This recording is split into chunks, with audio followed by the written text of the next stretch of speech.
$54,000 given away this year by our magnificent sponsors on 2GB News Talk 873's World of Football. The Mad Barry's Player of the Series is proudly brought to you by the Family Boats Group, Auto Village Holden and 2GB News Talk 873. Holly, that's a magnificent prize again for our listener and for our Player of the Year. It sure is, Peter, and, you know, we couldn't do it without people like Family Boats. Johnny Smales out there at Seven Hills, he's up at Borkham Hills, and the Family Boats Group, Peter, all around Sydney for biggest prizes in rugby league, Greg. No risk in the world, Peter. There are a few going around, but yeah, they're there are a few going around, all right, but they're nowhere near as good as that. No, they're not.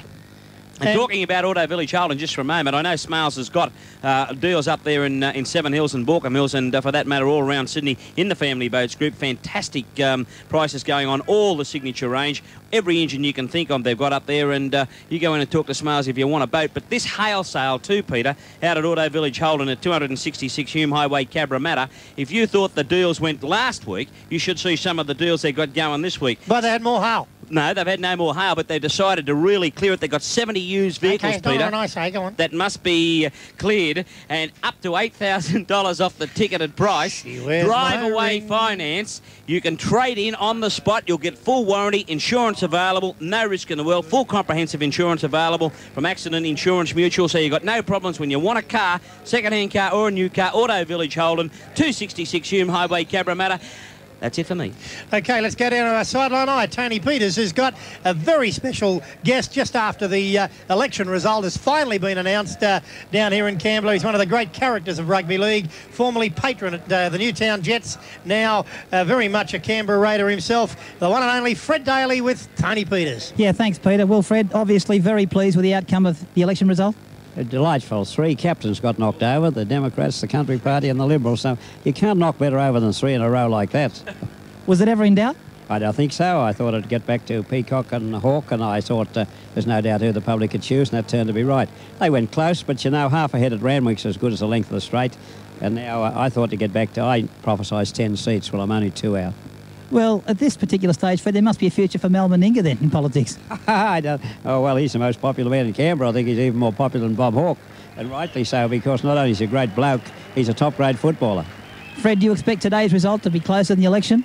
No, I don't think so. I think the Raiders will win by at least 8 points. But you can't underestimate Canterbury. They're a pretty good side, always have been. And on paper today, they look pretty good. But I would still say a try and a goal at least the Raiders will win by, maybe more. Fred, this Bruce Stadium really is some complex. When Canberra joined the Rugby League originally, was it planned that the Raiders were going to play in Canberra or at Queanbeyan as it turned out? Well, I went down with the Raiders, with Ross Kelly, the member here, and the Canberra Raiders committee at that time. And when the approval was given to form a team here, it was always understood that the Raiders would play in Canberra ultimately as soon as an adequate and ground was available. And Bruce Stadium was the ideal choice. At that time it was only a running track kind of thing. But this is only the fulfilment of what was an undertaking at that time, that Queanbeyan was a temporary measure, a very satisfactory one. So, money-wise, obviously there's always plenty of money in the national capital, so is it correct to assume that this place is really going to end up a showpiece in the future? Oh, it's a showplace now, as you can see. It's a delightful area, it's a new field and everything, the seating accommodation is great. It's a showplace it is now, but it'll improve with the appeal that Rugby League has here, and with a team like the Raiders, well, the people will flock to it. It'll be certainly financially secure. Fred, are you surprised? I mean, obviously everybody had visions when Donny Ferner kicked it all off, but are you surprised at how quickly success has come Canberra's way? Well, I pay a tribute to Don Ferner. When he took it over, and he took over some raw recruits, as you know, a lot of players who were solid to the Raiders, but some of them were just sticking around. And Don gave us 5 years to get up near the big time, and he was pretty right. So he laid the foundation, and within the 5 years, they were a very good team. And I'm not surprised at their success now, because they're well established, and Don laid the foundation. Fred, a cynic would probably turn around and say, well, look, looking at Canberra's situation, they've really got some very unfair advantages there. They've got 3 leagues clubs, they've got a massive drawing area all the way down to the Riverina to draw on, plus Goulburn, etc. It's getting to the handicap stage now. We're going to have to start to look at ways of pulling Canberra back to the field. They've got a great asset too, they've got a Labor government. But the fact is, I know they've got all Group 8 and that, but the Rugby League will expand, no doubt. There may in time be one in Wagga or someplace like that. But in the meantime, I think this is one of the wisest moves ever made by the Rugby League to bring Canberra into the game in Sydney, the Sydney competition. And you can't pull them back. They've made their own way, and other clubs that get established in the area and have to do the same as the Raiders do. Start from the bottom up and work hard, but they shouldn't curtail them in any way, because there's no end to what they'll do for Rugby League. They're a spectacular team. 11 wins on the trot. Every week you play, you're closer and closer to a defeat. Oh, you're a pessimist. No, we can win 10 or 20. I remember when Don Bradman, you ought to be like my mother, when Don Bradman was 309 not out in the Test match when he was in his prime. We said, oh, he's had it now. She's now a good rest and a good breakfast. She said, he'll go on and get 500 or 1,000. Well, the same with the Raiders. They might win every match. Yeah, the competitions have been won without being defeated, and why shouldn't the Raiders go through this year undefeated? Fred, I can't top that. Thanks for talking to me. Back to you, Pete. Thanks very much. Tony Peters there with Fred Daly, who is one of the great gentlemen of Australia. And it's funny, every interview we're doing downstairs today is another local radio station down there that grabs everyone we talk to and then they put them on. I don't know what they'd do without our fellows down there, but they're certainly very happy to come in second best, but we don't mind that. Okay, amazing stuff down there. It's a tribute to the boys on the sideline, Peter. That okay, we've got a winner, Lawrence Frederico. Oh, Frederico. Lawrence Frederico of Fairfield. Who?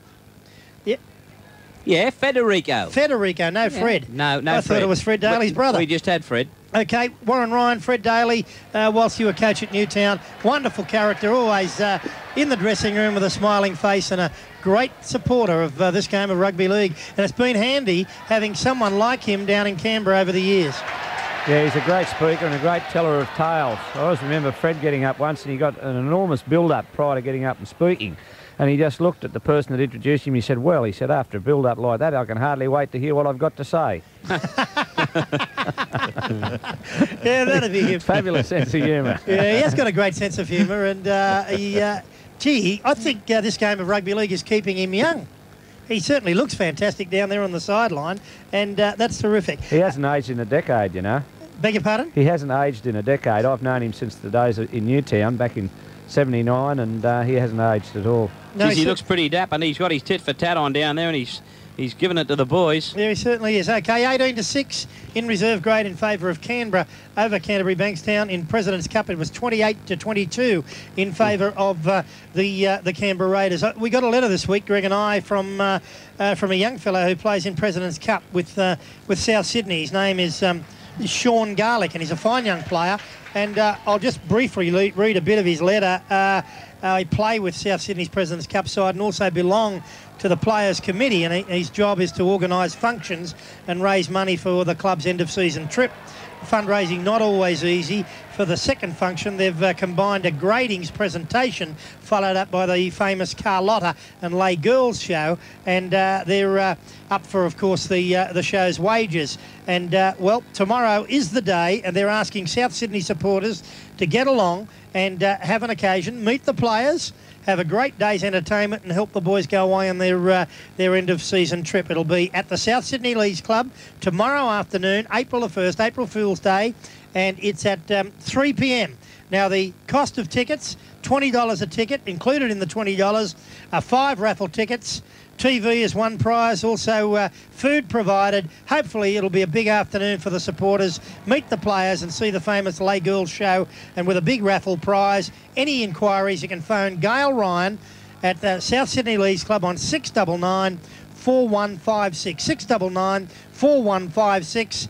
Well, nothing ventured, nothing gained. Good on you, Sean. We appreciated the letter and I hope it's a fabulous day. Good to see the young fellows in the club helping to provide the money for all the players to go away at the end of the season, and we wish them all the best tomorrow. Great club, South Sydney, and good to see that they've got a day on tomorrow. So you Rabbitohs supporters, get along, 3 o'clock to the Leagues Club, $20, meet the players and have a great afternoon. And Carlotta. And Carlotta. Yep. Ugh. 269 the open line number. What was that? Ooh, He choked on something. I had an Adam's apple in my throat. Oh, did you? 269 Good afternoon. Good afternoon, Peter. Thanks for waiting on. No problem. Yeah. Listen, I have 2 prospective wingers for you for maybe rep honours this year. Ricky Walford and who else? Mr. Walford, because he's got speed and terrific evasive skills. Yeah. And young Wishart from Illawarra. He's a good player, isn't he? Yeah. Tough. His head-on defence is unbelievable. Yeah. Tend to think he might be able to take Mr. Hancock right out of the game in State of Origin. Well, it's not a bad selection, Warren. You're looking for some country wingers. There's a couple of good ones.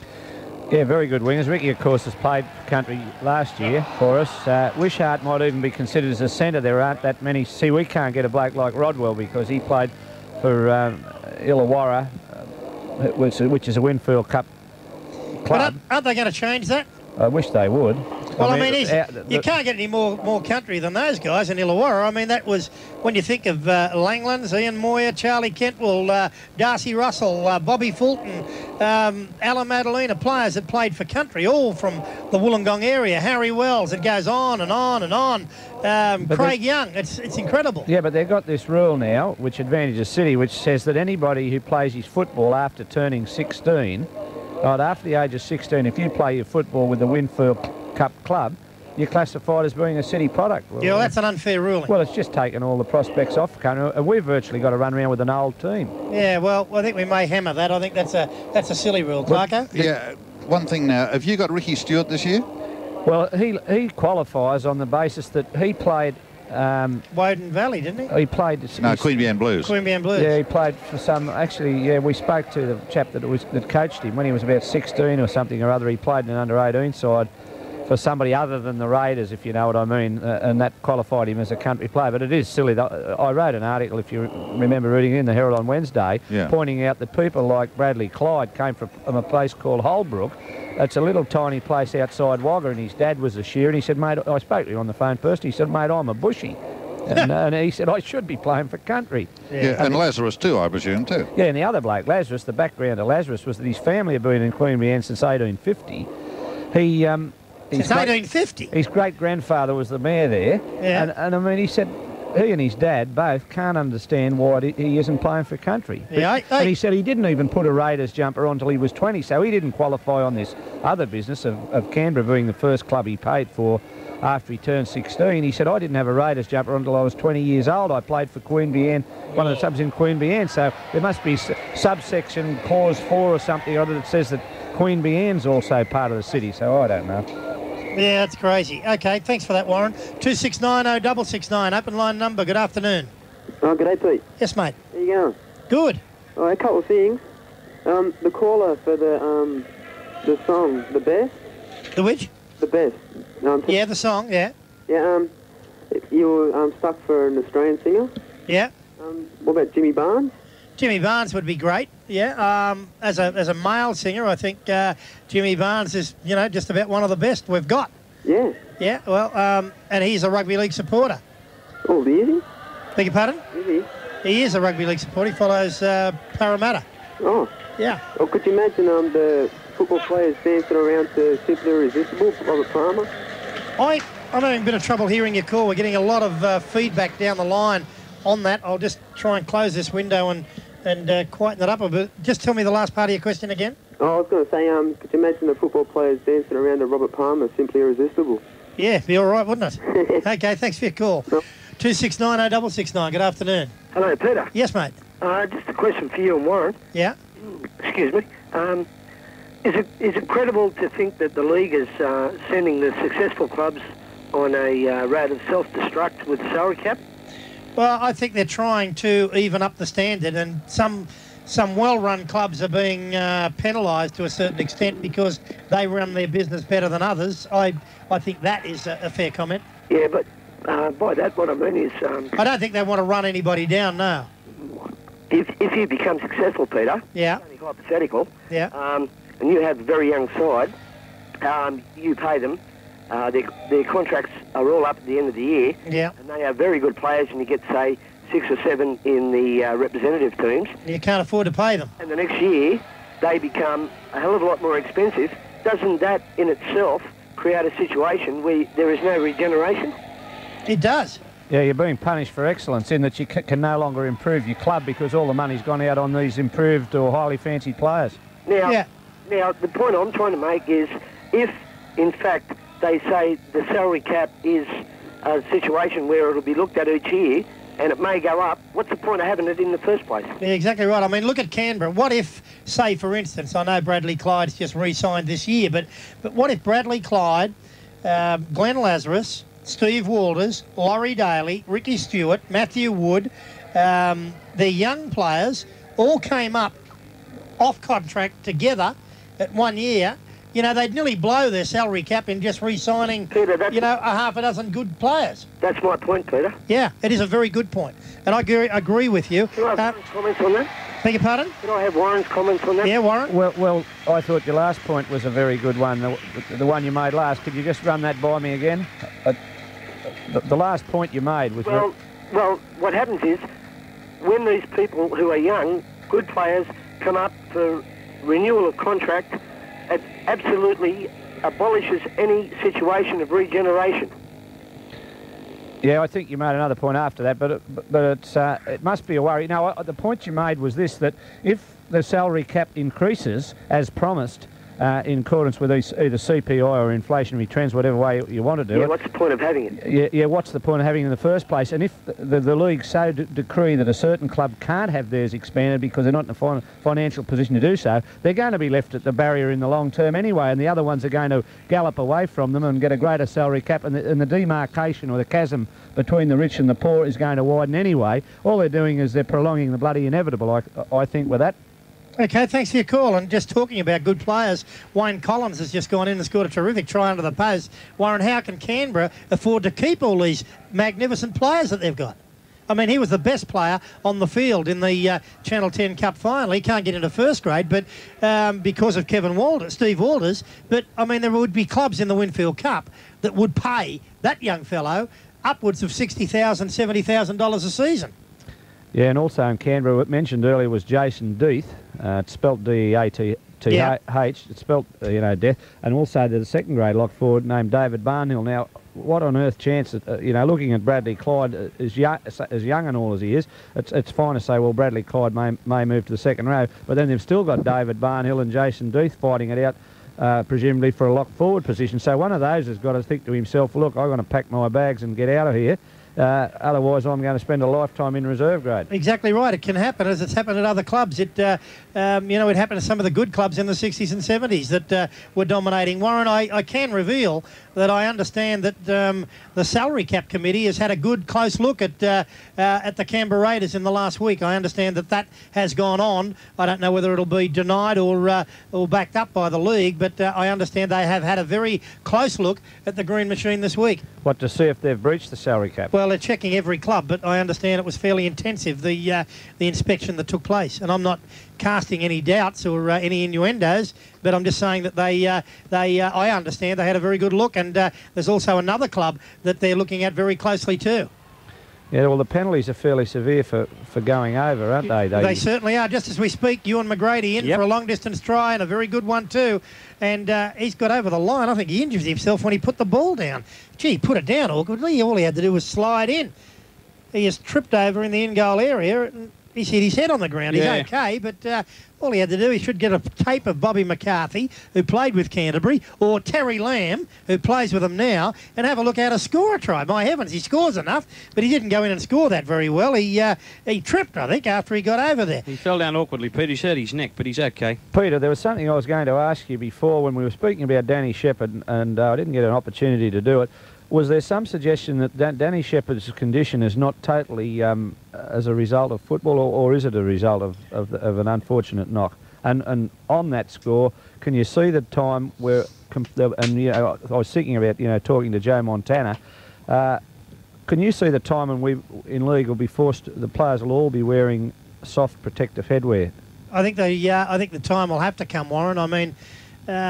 This could catalyse it. If something serious happens to Danny Shepherd and he, perish the thought that he doesn't recover, it may be the catalyst to speed up, the business of people wearing protective headwear. Well, I've seen junior clubs and mini league teams that all the kids wear headgears, and obviously that is going to happen in the future. I mean, we don't see it all that much now. I know when I played, I would hate a headgear on simply because it restricts your hearing a bit and also gets very hot.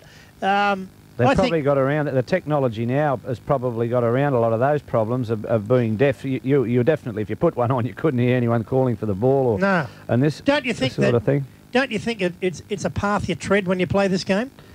Well, I think it's a path you tread, but I think any reasonable mechanism or any reasonable step you can take to safeguard. Well, you're players. right, really. I mean, when you go back 10 years in cricket, or 15, 20 years, nobody wore a helmet, did they? No. You were considered a cat. Well, they probably didn't have a helmet back then. No, exactly right. They didn't have it because... that was the point. Exactly right. And then they realised you had to. So if these kids all grow up playing mini and mod with their headgears on, I would imagine that they would be in no ways phased by wearing them as they grew older, and it might be just an evolutionary trend in the game that, given them a few years down the track, everyone will just automatically be doing it, and they'll be, look, anyone who doesn't wear one, they'll say, look, you know, you're crazy. Yeah, that's a very good point.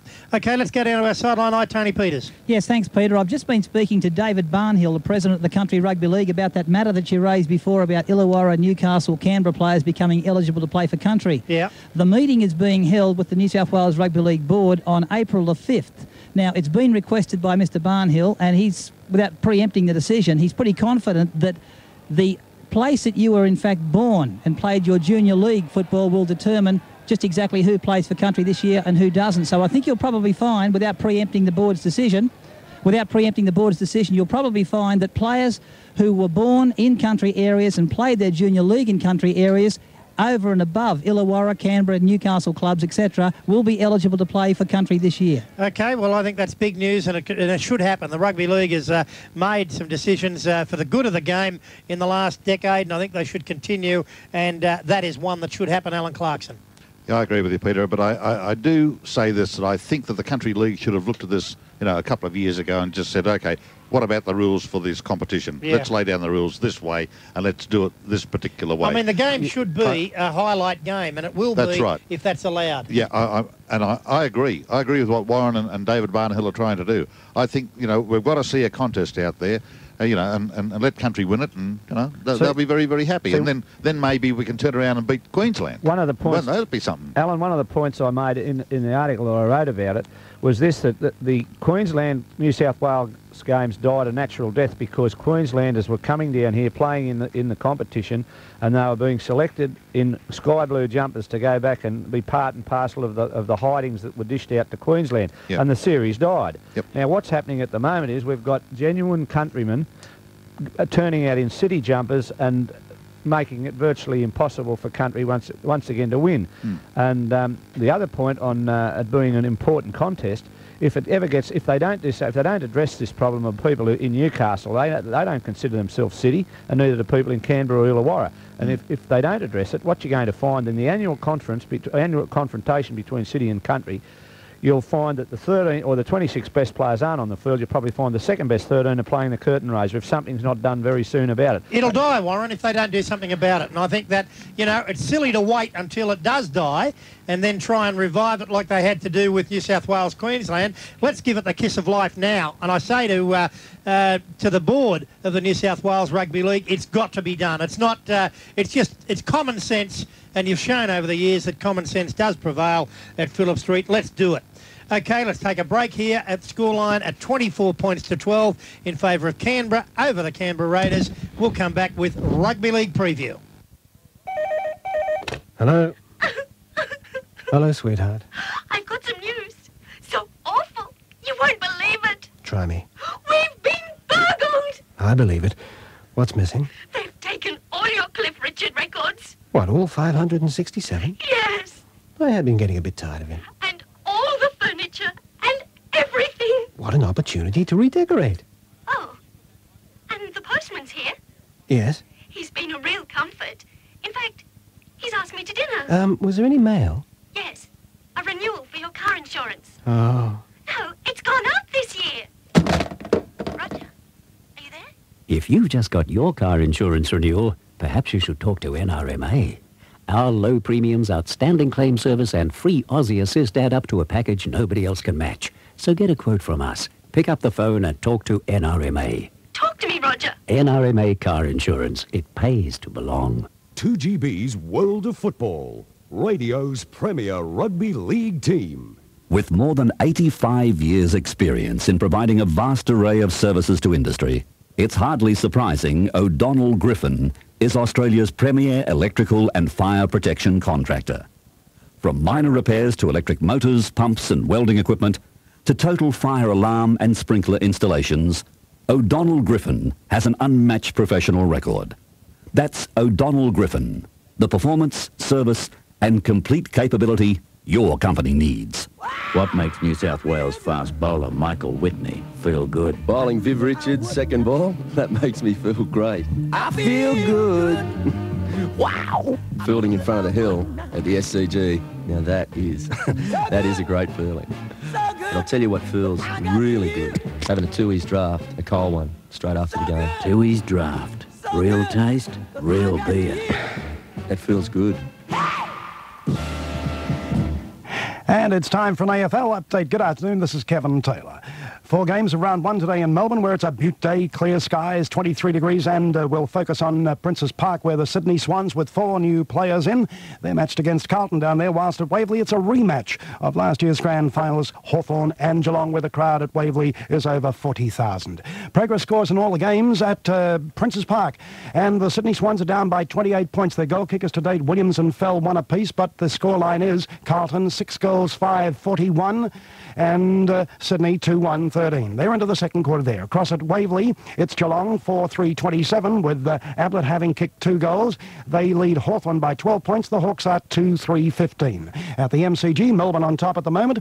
The Demons 4-2, 26, leaving North Melbourne 2-5, 17, whilst at Windy Hill, a big start for Essendon, 7 goals, 4, 46, leading Fitzroy 3-1, 19. That's an Australian Football League update for 2GB's World of Football. On 2GB News Talk 873, this is Football Preview, brought to you by Samsung and O'Donnell Griffin. Here's Peter Peters. Thank you very much. Canterbury in for a try on reserve grade, and gee, we had some good games here in the lower grades this afternoon. Canterbury went down 28-22 in President's Cup, and now they're down by 26 points to 18 in reserve grade. 2 high-scoring games. Magnificent spectacles this afternoon, and certainly the scene is set here for a great first-grade game. Canberra against Canterbury Bankstown. We're going to preview that very shortly with Warren Ryan, Alan Clarkson, Greg and myself. But before we do, we'll take some more calls. 269-0669. Good afternoon. Yes, sir. Yes, mate. I was reading in the paper during the week an interesting letter, and it suggested that to fix up the scrum, the halfback always seems to feed it in second rate. He suggested that the referee should feed it. No, I think that would be disastrous. I mean, they have enough trouble counting up to 6.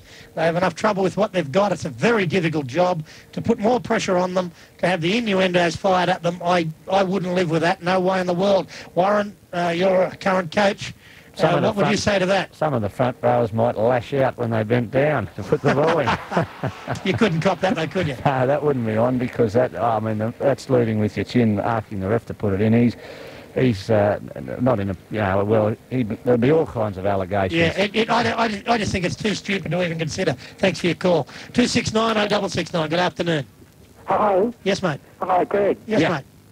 Hi. Yes. Go ahead. Hello. Yes, go ahead. Yeah, I want to find out about Guy Pickens from George. What about him? He'll be back. Do you know when he'll be back? They signed him up. Guy Picken, they signed him from Cronulla during the off-season, of course. Yeah. And he hasn't appeared in any game yet. We'll check on that. He's obviously got an injury, but we'll check on it and find out and let you know.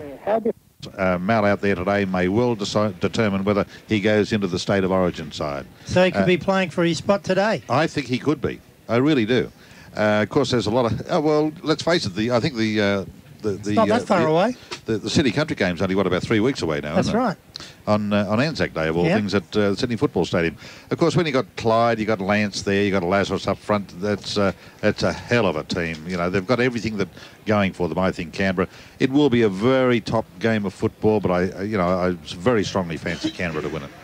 Okay, we'll take a break on 2GB's World of Football, and of course those fabulous people from Samsung and O'Donnell Griffin bringing you football preview on Sydney's #1 rugby league station, 2GB News Talk 873. Don't go away, Hollywood. The Mock will be back for his look at the Saturday football round. The Mock's not doing too bad. The Mock Check is the Sun Herald tomorrow. Yeah, the we'll be Mock's back right in a moment with you. In the tough commercial and industrial world, companies only achieve success if they have the ability to satisfy the most demanding requirements of the marketplace. O'Donnell Griffin, Australia's premier electrical and fire protection contractor, demonstrates this ability with such resources as individual maintenance and energy management packages and a 24-hour radio-controlled fleet of service vehicles. That's O'Donnell Griffin, the performance, service and complete capability your company needs. First, the hail came down. Now the prices have come down at Auto Village Holden. Yes, Auto Village Holden are holding a huge hail damage clearance. You can save up to $5,000 off new cars and a massive $7,000 off used cars. Some vehicles have only minimal hail damage, and there are 270 new and used cars to choose from. But be quick, the best will go first. The huge hail damage clearance at Auto Village Holden, 266 Hume Highway, Cabramatta. Phone 728 7333. It's in the newspaper. It's in the letterbox. It's in the newspaper. It's in the letterbox. It's in the Until now, getting your Grace Brothers catalogue was as easy as opening your Sunday newspaper. But starting this weekend, your Grace Brothers catalogue can be found by opening your letterbox. It's in the newspaper. It's in the letterbox. So for the latest in fashion and homewares from Grace Brothers, go straight to your letterbox. The Grace Brothers catalogue. Letterbox! It's not in the paper, but it's always big news. Letterbox. You see, that's what I said. It's in the letterbox. This is Greg Hartley with a few words about the Great Aussie Ring Tickler. Yep, that's what I said, the Great Aussie Ring Tickler.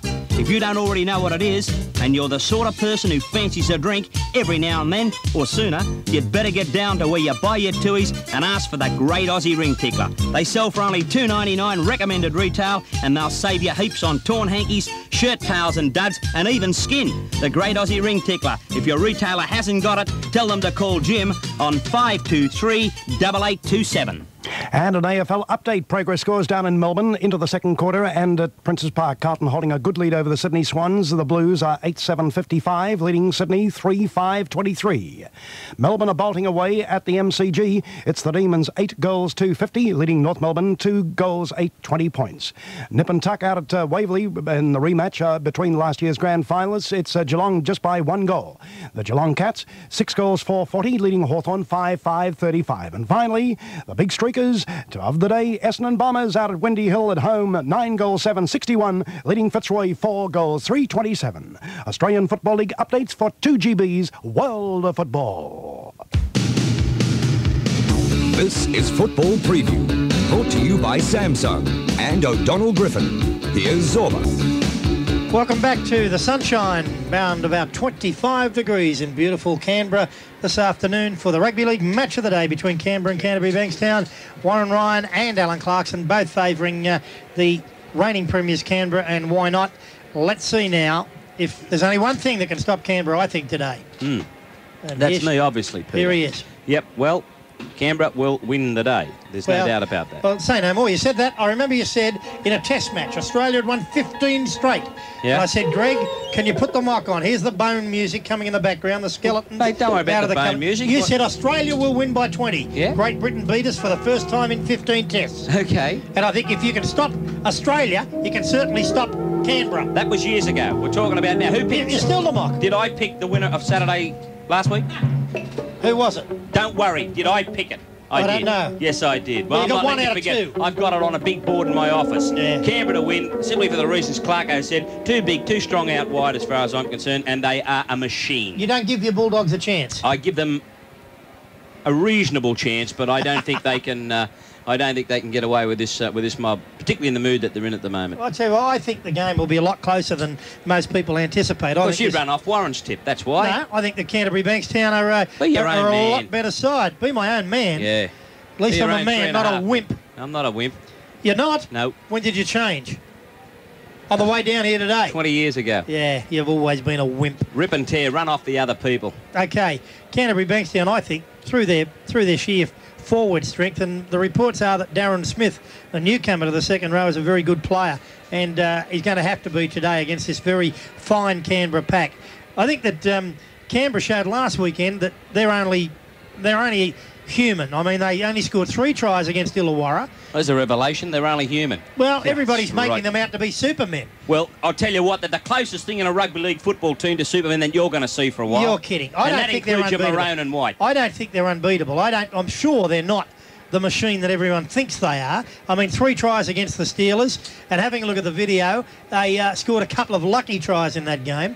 I think they'll win today, but I don't think they're going to have everything their own way. And I think that Canterbury Bankstown can maybe upset them in the forwards, and then with Terry Lamb in the back line, Farah, Jason Orchin, class players, I think we're underrating Canterbury Bankstown. I think Joe Thomas said it all a little bit earlier. This Canberra side are becoming a figment of the press's imagination in a lot of cases. They're an outstanding side. They're the reigning champions, but they're not unbeatable, and I think that that they're a few weeks off maybe their defeat, but it's got to come. No side can go through this Winfield Cup unbeaten, and I don't think Canberra will, as some have suggested. But they're entitled to be favourites. They're probably entitled to be favourites by around about the 9.5-point margin that they're getting on Footy Tab this afternoon for this game. But I don't think they're lay down misères. Let's go to our sideline and just check the boys down there. Tony McGay, our sideline eye this afternoon. Good afternoon, Magoo. And what do you think about this Canberra side? Are they unbeatable? Are they a machine? Well, I saw Brisbane play, Peter. I don't think they're unbeatable at all. In fact, I'd back Brisbane to beat them right at this moment. I thought they were just as impressive. And there are some other good football teams around on the day. I mean, there's been 2 rounds of the comp. I don't think they've called it off yet, have they, mate? Just on the cue card situation too, they're alive and kicking. They're there in the stand, maybe a little bit further back from the sideline. But here we've got the lettered numbers, the D and the E's and the 1s and the 2s and the 3s. We'll check Mal Meningus cast when he walks out. Okay, Tony Peters also down there on the sideline this afternoon. Tony, your opinion of the Canberra side?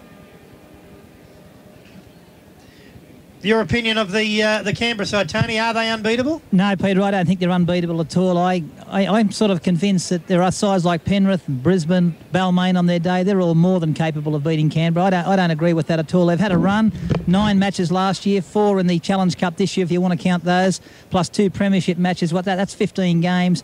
Once you get yourself into a role like that, I guess you start to mentally convince other people that you're going to be harder and harder to beat. But no, as far as I'm concerned, they're not invincible at all. I still think their forwards are more than beatable by other packs in this competition. Do you give Canterbury any hope today?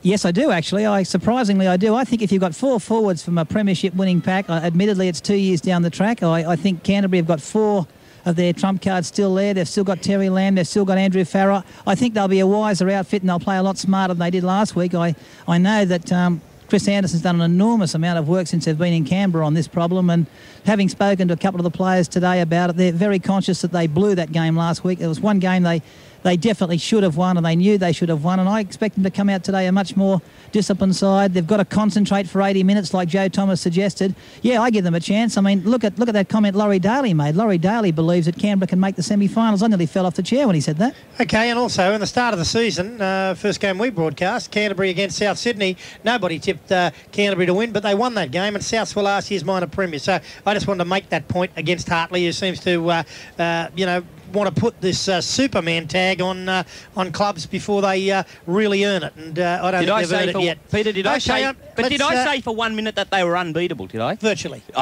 Virtually. Fair dinkum. You are dead set having a go at yourself. Tony Peters, what's the crowd like? We're high up in the grandstand. Of course, the top of the grandstand comes over our viewing of the other side of the field from where we're broadcasting.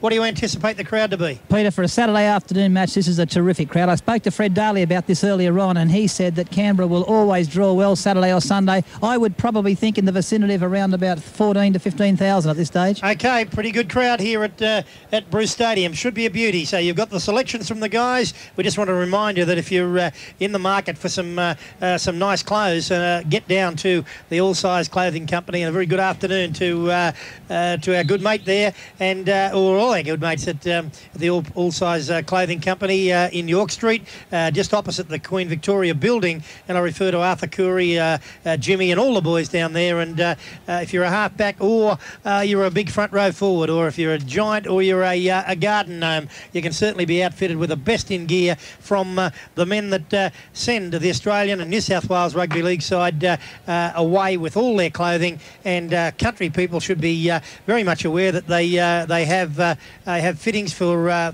big and small people, and it's very trendy. They've got all the grass names down there, and they've got a nice sale on at the moment. So go and see the guys at the All Size Clothing Companies. Tell them Hollywood and Zorba sent you. We're going to take a break. Just a reminder, reserve grade 29-18 to Canberra over Canterbury Bankstown, 28-22 to Canberra over Canterbury in President's Cup. Warren Ryan will be joining us at halftime for his halftime summary, and a reminder too that Australia won the doubles in the Davis Cup today to go 2-1 up over New Zealand. The quarter-final being played at Milton Courts in Brisbane this afternoon. Good performance by Mark Kratzman and Darren Cahill for Australia, beating Chris Lewis and Kelly Evenden from New Zealand in straight sets, and they did it in fine style. One win in the reverse singles tomorrow will see Australia advance to the next round of the Davis Cup. Okay, Tui's, Liquor Stop, LJ Hooker and Auto Village Holden on the other side of this break will bring you Sydney's #1 rugby league call between Canberra and Canterbury Bankstown out of the Bruce Stadium.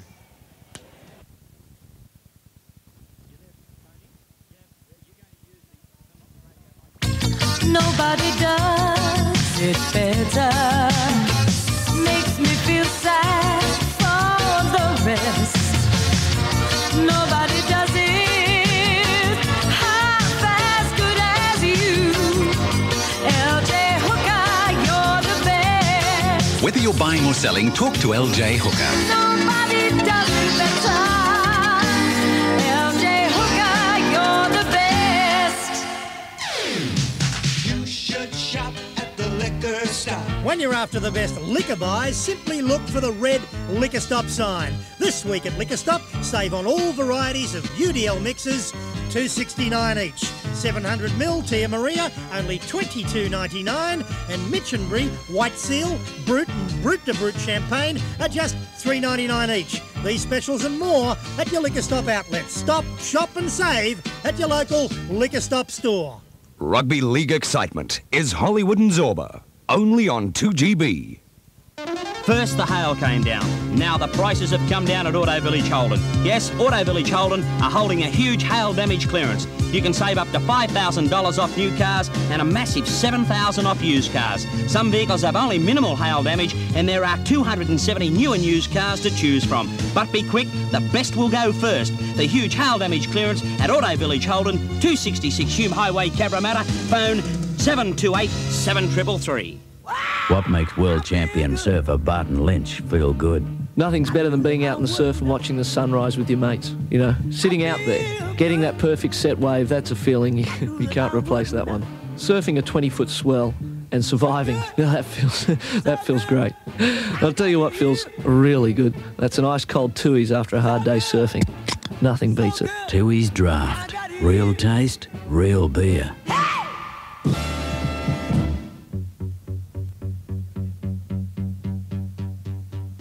Docking a dummy half out now to Craig Diamond. Diamond gives it to Docking, who followed him through. Docking's around the gap, but he's just picked up by Graham Lyons and also Darren Brown.